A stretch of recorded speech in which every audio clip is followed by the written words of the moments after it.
Hey guys and gals, welcome back to a new leap of faith. My name is Dylucke and today I'm giving my first impressions on Grimm, Dark Legacy. Now the name Grimm might sound a little bit familiar to some of you because it's also a TV series. Now I personally haven't watched it, but the way I understand the story a little bit is that it's about a group or something that fights like the evil stuff that comes out of fairy tales, because it seems that fairy tales have become real. Oh god, that's not really good. Well, let's just find out, I guess, and jump right into the game right here. So here we are at the overworld map. Now, before I start explaining all these dots and stuff, I already did the tutorial region because I thought it wasn't that exciting really. So I skipped over it for the purpose of this video. So you'll see this region, Iberia, is checkmarked. We cannot go back there ever again unless you start a new game, of course. And we are currently in the Maghreb region. Now, a lot of this stuff is based on real-world locations and such. Not really the case for the maps, but yeah. It's basically the names are all real-world stuff. So, you'll see the village of Granada. And this is basically one of the most important things. The villages are there for crafting and buying and selling like stuff you find.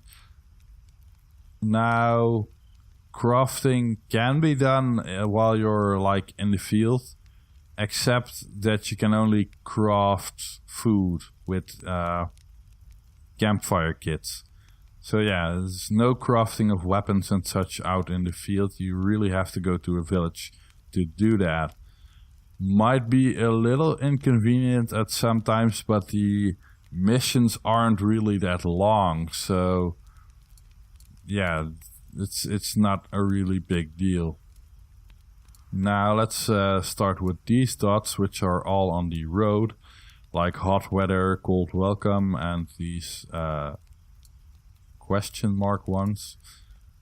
These are the main missions which you have to complete to get to the next region. In case you get to the next region, you cannot go back to the previous one. So that means that if you finish this one and you still want to grab whatever really, then be sure to just leave this one open and get what you want from these side missions, because these little dots are all side missions. Now you'll see there's two different ones at the moment. We have leisure hunts, which is basically trying to gather food, and then you also have normal hunts, which are a little more difficult. And this one is actually really difficult, which we'll be playing in a minute. But yeah, these leisure hunts have you gathering food and stuff, and normal hunts have you just killing creatures, just for the heck of it, I guess. And then the main missions all have their own objectives, so that's pretty neat. Let's head for a hunt right now. Let's do this one.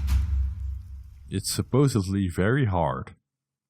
So here we are, we have to hunt something, we have to hunt Jaegers.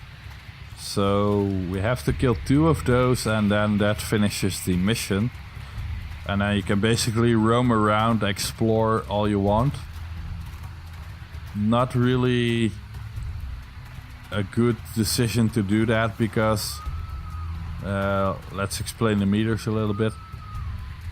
You see this orange meter is your stamina. If I go and run, then you'll see it empties a little bit.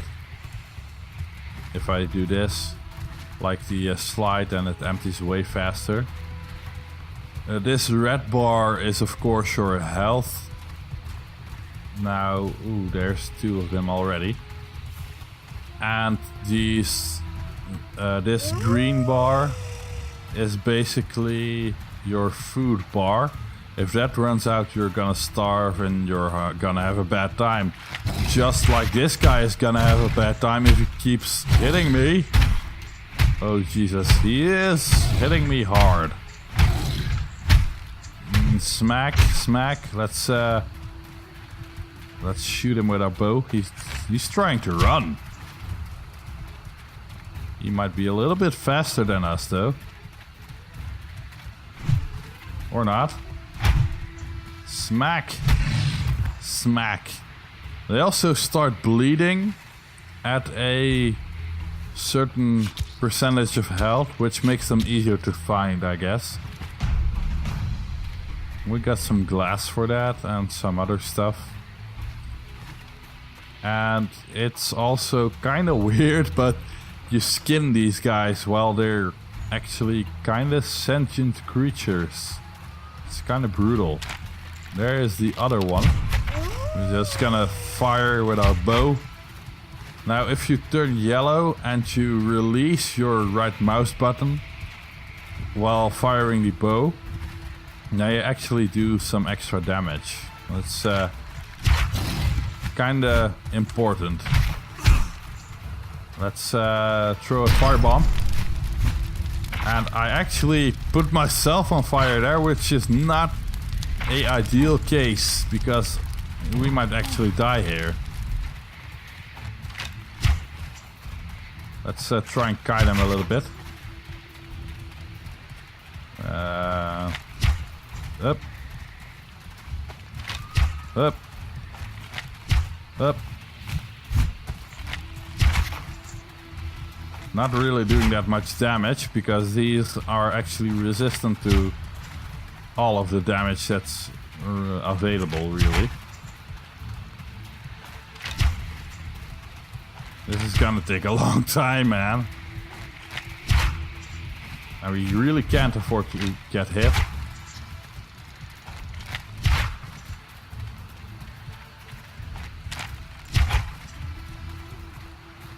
We gotta regain some stamina because otherwise we are gonna run out of food. Also not gonna have a good time. Oh man. Let's run a little bit and try and throw another firebomb. There we go. Ah, Jesus, I ran over something that killed me. So because we died, we're back in the village of Granada. It kind of sucks, I guess, but yeah. We weren't really prepared. So I'll just show you around this village rather quickly. There's a workbench right over here. You can basically build all your devices like the fire bombs and such right there. You can cook food right over here. You can also cook food with campfire kits, which you can take out into the wild, onto quests and such. Then there's the alchemy bench. Really don't know what this does, but I'm guessing it does like potions and such. And then we have the blacksmith right over here, which lets you upgrade weapons and make weapons. I'm not sure if you can make new ones. It does seem to be like upgrading for me at the time, because we upgrade our branch into a club. So yeah, that's basically all the crafting stuff. It's done really simple. There's not really a lot of depth in that. So we're back on our hunt right over here. And we have to kill some Reinigen. Aha. I don't know what that is, but sounds like a mythical thing.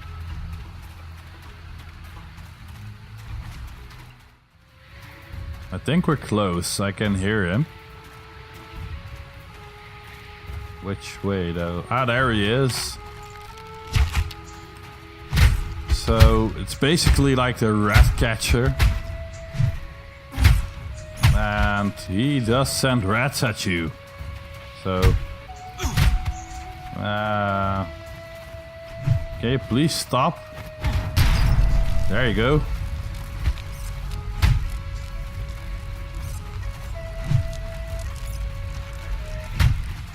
There we go. That's one. Seems like we found the last one we need. There it is. Let's fire it. There we go. Smack it. Come on. There we go. Awesome. So yeah, this is basically the game in a nutshell. It's all about the survival and trying to finish those main missions. The secondary missions help in that regard, that they give you like more stuff to build and such, better equipment. The graphics are perfect for this game, I think, because they fit the theme of fairy tale meets like real world. Because I think this cell shading looks like not too realistic, but also has like this realistic touch to it. And the gameplay, well, it's mostly combat. So how is the combat? Well, like you saw back there, it is kind of quick. You can die really quick, but it can also be kind of sluggish. Some enemies, for example, don't really die that fast. Also, the melee with this branch, I don't know if it's just a weapon. It seems a little sluggish. As well as the blocking. The blocking is kind of terrible in my opinion, because as soon as you want to block, you have to hit your left shift or whatever you have it configured as. And if you do, it has to get your shield out first. So you have to like anticipate when an enemy is trying to hit you. And most often you'll be a little too late, because it has to get the shield out and then it blocks. It has to get the shield out and then it blocks. It has to get the shield out and then it blocks. It's kind of annoying, because I was hoping that if you had a shield equipped, it would just be on your arm and you would just swing it right in front of you. But that's not the case, you actually have to get it out, so yeah. A minor gripe, but it's one that killed me like quite a few times while making this video. So yeah. Other than that, the devices are really cool, the fire bombs are really useful. Though I didn't anticipate that they would kill me as well, so that's kind of why I died there, the first mission. Other than that, it's a survival game, so it's trying to survive and stuff like that, like I said before. So if you're into that, then this is probably a game worth checking out for you. If you are not into that, then it's gonna feel repetitive, because you'll be gathering a lot of stuff, you'll be trying to make more of stuff you already made. Like, you'll be making more food, trying to get more food, make more food, trying to get more food. It's a vicious circle. So for those of you who don't like that, not really a recommendation. So yeah, I would try a different game if you're not into gathering and such. If you are, then this is a game worth checking out, I would say. So yeah, this is really all the time I have for today. If you like this video, then leave me a like or a comment down below. And if you would like, then please share this. And if you haven't already, then hit that subscribe button with all your might. And I'll see you guys in the next Leap of Faith. Bye!